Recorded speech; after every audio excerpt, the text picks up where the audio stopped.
No casamento do meu irmão, me disseram para ficar perto da parede, então eu. Meu nome é Adam e tenho 29 anos. Se você perguntasse a qualquer pessoa da minha família quem é o mais quieto, apontariam para mim. Não sou do tipo que grita durante o jantar ou compete pelos holofotes. Não arrumo confusão. Ouço mais do que falo. Não faço escândalos, mesmo quando talvez devesse. Esse nunca foi meu estilo. Mas se tem uma coisa que aprendi, é que as pessoas gostam disso. Os quietos tendem a ser subestimados. E às vezes, somos nós que lembramos de tudo. Meu irmão Nate é 2 anos mais novo que eu, e quando éramos pequenos, nossa dinâmica era exatamente o que se espera entre dois meninos próximos de idade. Caótica, mas próxima. Dividimos o quarto até eu ir para a faculdade, brigávamos no quintal e encobríamos um ao outro quando dávamos problemas com nossos pais. Mas tudo mudou depois da faculdade. Nate entrou na área de vendas e mergulhou fundo na imagem, internos sob medida, um BMW alugado e um feed de redes sociais cheio de selfies na academia e frases motivacionais que ele não seguia. Eu mantive o perfil discreto, fiz engenharia, mudei para uma cidade mais tranquila e construí uma vida sólida que não senti necessidade de postar. Ainda conversávamos, mas sempre parecia que algo estava errado. Como se eu só fosse mantido por perto por obrigação, não por carinho. Quando ele ficou noivo da Brianna, uma mulher que eu tinha conhecido exatamente 2 vezes, fiquei genuinamente feliz por ele, mesmo que ela parecesse o tipo de pessoa que diz coisas como que somos muito curados como casal e agia como se meu trabalho, projetando componentes estruturais para turbinas eólicas, fosse menos impressionante do que Nate vender colchões de luxo. Eu tentei. De verdade.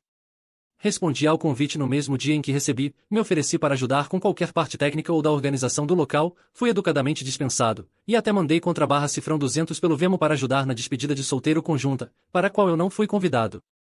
O casamento foi em um vinhedo a 1 hora da cidade, rústico mais caro, bem no estilo deles. Aluguei um terno, reservei um hotel por perto e levei um presente atencioso, em um cartão com um cheque de contra/cifrão 1.500. Não era apenas generoso, era significativo.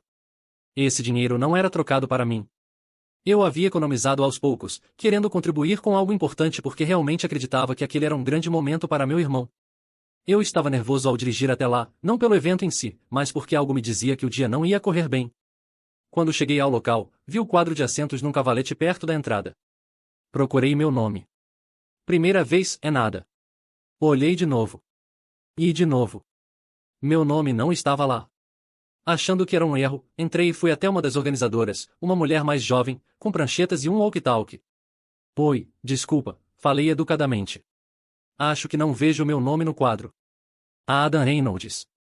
Ela olhou para mim, claramente já exausta, depois folheou a lista de convidados. A Adam. Ah, você é o irmão do Nate, né? O tom dela mudou, como se tivesse percebido algo constrangedor. Então, houve algumas mudanças de última hora. Acho que é para você ficar ali perto da parede oeste. Tem alguns assentos livres perto do estande de fotos. Parede oeste? Pisquei. Aquilo nem era uma mesa. Era perto das caixas de som, onde tinham empilhado cadeiras dobráveis como se fossem sobras.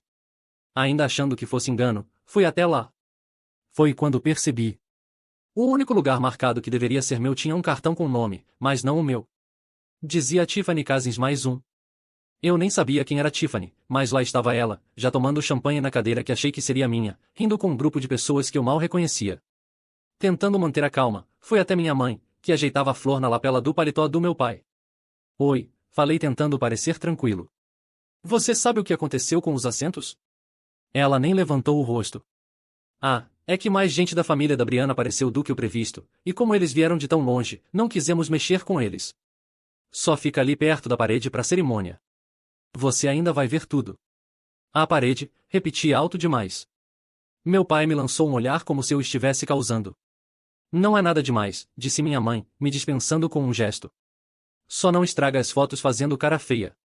Eu não estava fazendo cara feia. Eu estava chocado. E aí veio a última facada. A voz da Brianna, alta e cortante atrás de mim. Ah, que bom que você encontrou um lugar, ela disse. Nem esperou uma resposta. Só estamos tentando manter as fotos da família com uma estética limpa, sabe? Não sei que expressão meu rosto tinha, mas deve ter dito tudo o que eu tentava não expressar, porque ela logo completou, e não é nada pessoal. Você ainda vai aparecer nas fotos da recepção.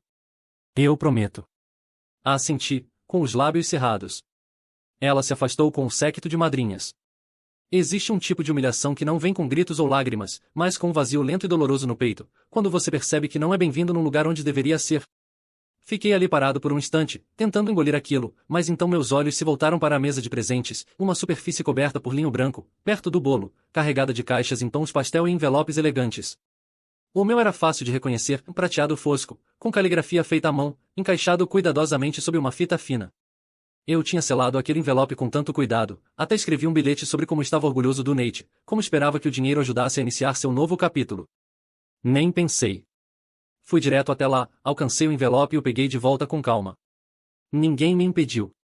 Ninguém sequer percebeu, pelo menos até eu me virar em direção à porta e alguém, talvez um dos padrinhos, gritou: "Ei, Ada, para onde você vai?" Não parei. Apenas olhei por cima do ombro, levantei o envelope e disse: "Não se preocupem. Eu vou ficar fora do enquadramento para sempre." Estava quase na saída quando ouvi a voz do Nate atrás de mim: "Ada, espera." Parei de andar, mas não me virei. Fiquei ali, bem ao lado das grandes portas duplas que levavam ao estacionamento de cascalho, com uma mão na maçaneta de latão polido e a outra segurando o envelope como se fosse a única coisa sólida me mantendo de pé. "Ada", repetiu Nate, agora mais perto, seus sapatos fazendo barulho suave no chão. "Vamos, cara. Não faz isso. Não é tão grave assim." Virei lentamente, e pela primeira vez em anos, olhei de verdade para ele. Ele estava ali, de smoking estilizado, a flor de lapela ligeiramente torta, taça de champanhe ainda borbulhando na mão esquerda. Parecia confuso, como se eu fosse o exagerado, como se não tivesse acabado de relegar o próprio irmão a uma cadeira dobrável perto do estande de fotos só porque o primo da Brianna trouxe um acompanhante extra. "Não é tão grave assim", repeti, em voz baixa. "É", disse ele com um encolher de ombros, abaixando a voz um pouco, como se não quisesse que os outros convidados ouvissem. "É só o lugar, mano. Não é como se a gente tivesse te chutado. E a família da Brianna, cara. Eles vieram, tipo, de Portugal. A gente teve que abrir espaço." Soltei uma risada curta, mas sem humor. "Então eu fico num canto torcendo pra ninguém achar que sou o DJ?" "Cara, para de drama. É só um dia. Você vai mesmo transformar isso tudo em algo sobre você?" Essa doeu. Transformar isso em algo sobre mim? Passei anos marcando presença em aniversários, feriados, churrascos de família, sempre mandando cartões, lembrando datas, ficando até mais tarde para ajudar na limpeza enquanto Nate sumia para atender uma ligação. Nunca fiz nada ser sobre mim. E talvez esse fosse o problema. Talvez todos tenham se acostumado tanto com o fato de eu não ocupar espaço que a ideia de eu precisar de uma cadeira, uma única e literal cadeira, tenha sido demais. Eu viajei para cá, falei devagar. Aluguei hotel. Comprei um terno. Te dei contrabarra cifrão 1.500. Nós demos, corrigiu ele, apontando para o envelope. Certo, respondi. Demos. Mas aí eu percebi uma coisa. Hoje, eu não sou seu irmão de verdade. Sou só cenário. A mandíbula dele se apertou. Você tá exagerando. Não, eu disse. Quem exagerou foi você.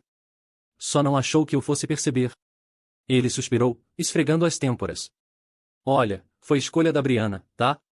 Ela queria as fotos só com o círculo íntimo, linhas limpas, cores combinando, esse tipo de coisa. Então eu não combinava? Perguntei. Ela fez teste de fundo fotogênico também, ou só análise cromática?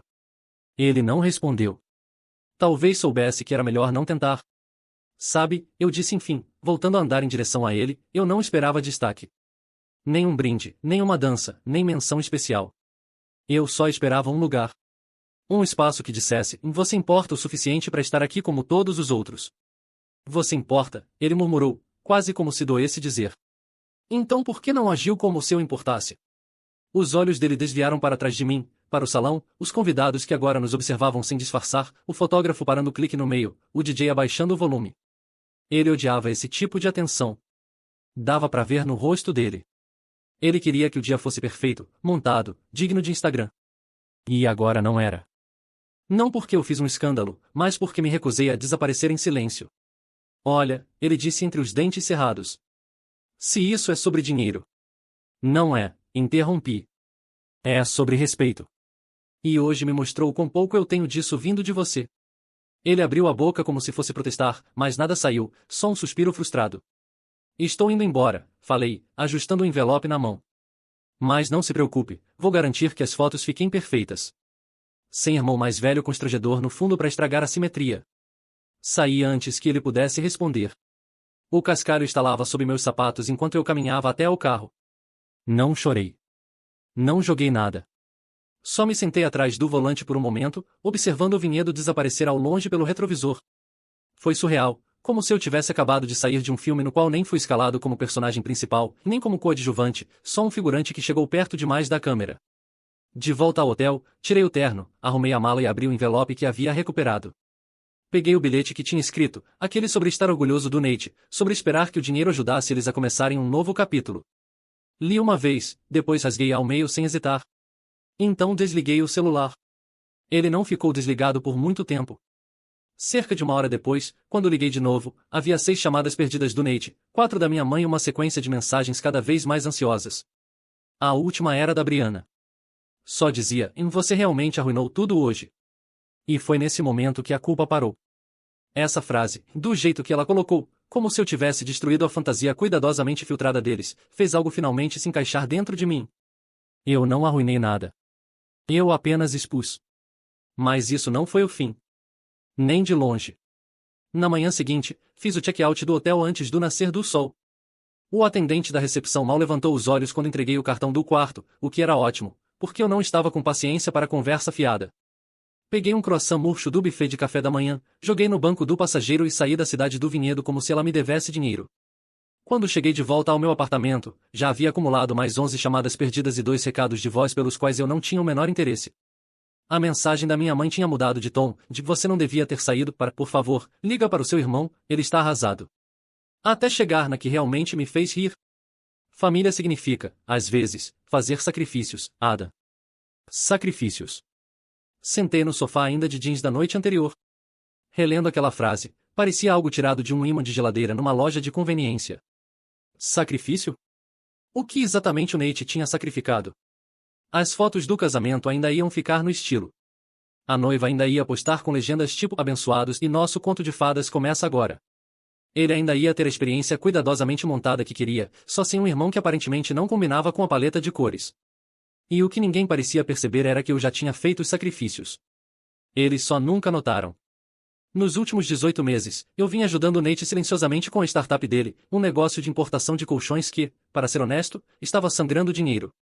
Não era informação pública, mas quando ele começou, me ligou em pânico porque precisava de alguém para coassinar um empréstimo. Não era para casa, nem para carro, era para um galpão e um contrato de estoque. Não pedi nada em troca. Achei que ele era meu irmão. Se desse certo, todos ganhávamos. Se desse errado, ao menos ele tinha tentado. E sim, talvez uma parte de mim esperasse que, ajudando agora, eu finalmente fosse visto como mais do que o Adam responsável. Nunca contei aos nossos pais. Nem aos meus amigos. Foi algo que administrei em silêncio. Garantia que os pagamentos estivessem em dia, atendia chamadas do banco quando as coisas apertavam, e até fiz uma transferência emergencial de contrabarra-cifrão 3.000 no outono passado quando o fornecedor quase desistiu, tudo isso sem um agradecimento maior que um valeu, mano, por mensagem. Aquele cheque que recuperei da mesa de presentes? Não era só um presente de casamento. Era eu finalmente traçando um limite. Mas ali, sentado no meu apartamento, cercado por correspondências fechadas e plantas meio murchas, percebi algo mais profundo. Eles não tinham apenas esquecido meu assento no casamento. Tinham esquecido meu papel por completo. Então comecei a agir. Primeiro, abri meus arquivos. Cada troca de e-mail, cada documento assinado, cada extrato bancário ligado ao empréstimo. Eu ainda era o consignatário. Deseja que eu continue com a parte final? O que significava que eu ainda tinha acesso administrativo. O empréstimo não estava nem perto de ser quitado. E, embora eu não tivesse feito nenhuma reivindicação legal sobre o negócio, eu tinha vantagem. Eu não queria destruí-lo. De verdade, não queria. Mas havia algo na mensagem da Brianna, você realmente arruinou tudo hoje, que ecoava na minha cabeça como um desafio. Como se o mundinho perfeito deles não pudesse suportar uma pitada de realidade. Como se todo o meu apoio silencioso dos últimos 18 meses fosse menos importante do que como eu apareceria no fundo do carrossel do Instagram deles. Redigi um e-mail. Simples, limpo, juridicamente válido. Informava ao banco que, por razões pessoais e financeiras, eu estava me retirando formalmente como consignatário e não autorizava mais o uso do meu crédito ou identidade nas operações do negócio. Anexei os formulários adequados, copiei o e-mail do Nate e cliquei em enviar. Para garantir, encaminhei alguns documentos importantes para um amigo advogado da faculdade, caso a situação se complicasse. Não porque eu esperasse uma briga, mas porque o Nate era impulsivo. E a Brianna? Digamos que eu não confiava em alguém que se referia aos arranjos de mesa do casamento como ativos de marca. Cerca de 1 hora depois, meu celular tocou com um número que eu não reconhecia. Deixei cair na caixa postal. Tocou de novo. Dessa vez era o Nate. Atendi. A voz dele estava seca, tensa. Você acabou de sair do empréstimo? Sim. Por que agora? Você está casando, respondi sem rodeios. Hora de andar com as próprias pernas. Houve uma pausa. Adam, fala sério. Esse não é o momento de ser mesquinho. Dava para ouvir a frustração tentando ser contida, aquele tom de quem ainda acredita que é o lado razoável da conversa, que eu só estava exagerando e que tudo ia passar como mais uma das muitas faturas vencidas dele. Isso não é mesquinharia, respondi. É algo que já passou da hora. Você tá fazendo isso por causa de uma cadeira? Não, falei, me recostando. Por causa de um padrão. E a cadeira foi só a gota d'água. Ele soltou um suspiro curto. Tá. Vamos conversar. Vem aqui. A gente resolve. Tipo como vocês resolveram onde eu ia sentar? Ou como decidiram que eu não importava o suficiente para aparecer nas fotos? Ou como deixaram sua nova esposa me tratar como um incômodo? Silêncio. Você nem perguntou se eu estava bem quando fui embora, acrescentei. Não se preocupou. Só ligou agora porque tem algo que você quer de mim. Mais silêncio. Depois, num tom mais baixo. Então isso é o permanente? Você terminou com a gente? Não sei ainda, falei. Sinceramente, depende de você. E desliguei. Não me senti vitorioso. Não me senti superior. Me senti exausto, como quem acaba de limpar um caos que não criou, mas que foi deixado para ele resolver. Um caos que vinha se formando há anos nas pequenas ofensas silenciosas, nos momentos ignorados, nas traições sutis que ninguém achava que eu percebia. O que eu ainda não sabia era que o Nate não era o único abalado com o que eu tinha feito. O efeito dominó já tinha começado. O pai da Brianna, um investidor discreto no negócio do Nate, começou a fazer perguntas. Minha mãe já estava organizando um jantar de mediação familiar, e minha caixa de entrada logo explodiria com mensagens de primos que, ao que parecia, também haviam sido excluídos pelos ajustes da lista de convidados da Brianna. Mas isso eu conto depois. Porque o momento que realmente virou tudo de cabeça para baixo, é aquele em que a situação deixou de ser apenas um drama familiar desconfortável e virou uma ruptura total, aconteceu 3 dias depois. Recebi uma mensagem no Facebook da minha prima Melissa. Não éramos especialmente próximos, mas crescemos nos mesmos jantares de feriado caóticos e trocamos muitos olhares cúmplices ao longo dos anos. A mensagem era curta. Ei, só queria saber, você também foi convidado a não aparecer nas fotos de família? A palavra também me paralisou.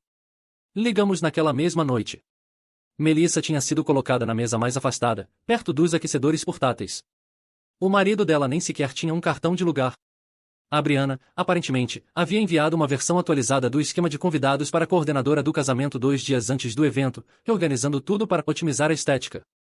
Tradução: qualquer um com mais de 30, menos fotogênico ou sem presença no TikTok foi empurrado para as bordas. E não foi só a Melissa. Ela já tinha falado com outros 2 primos, um que dirigiu 6 horas e nem recebeu uma bebida, e outro que comprou uma cafeteira expresso de contrabarra cifrão 400 da lista de presentes, apenas para ser colocado atrás de uma cerca viva.